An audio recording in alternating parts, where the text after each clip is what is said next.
প্রথমত বলি not you service I am Sagar ফকিপাড়া ঘর জমায়, আমি কিন্তু ঘর জমাই থাকি। প্রতিদিন কতগুলো কাপ বিক্রি করেন আনুমানিক?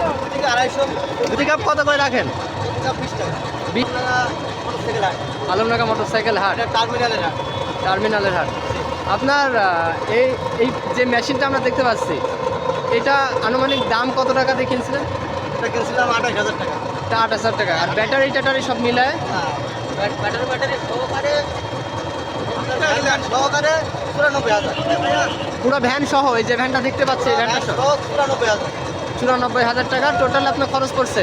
আর এই আখগুলো ম্যানেজ করেন কোথায় থেকে?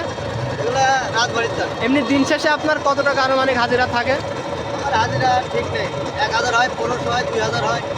ভাই যারা নতুন ব্যবসা আছে অনেকেই দেখা যাচ্ছে মেশিন আবেগে একটা মেশিন তৈরি করে করার পরে দেখা যাচ্ছে এতে শীত আর গরম আছে।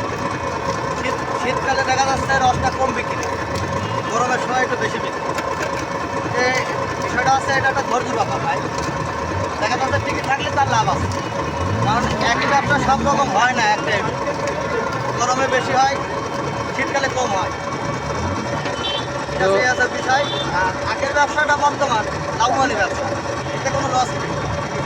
বর্তমান তাহলে নতুন যারা আছে প্রথমেই বেচা বিক্রি কম হলে হতাশা হওয়ার কিছু নাই, ধৈর্য ধরে থাকতে হবে, তাহলে একটা সময় ফলাফল আসবে। অনেকে আছে দেখা যাচ্ছে ব্যবসা কম হয়, তার কারণে আছে ব্যবসা বন্ধ করি বাড়ি থাকে কিংবা অন্য অন্য কাজ করে, কারণ ওগুলো করিনি। কিন্তু ব্যবসাটা ঘর তো টিকে রাখতে পারি লাভ, মানে এই ব্যবসায় তো লস নেই।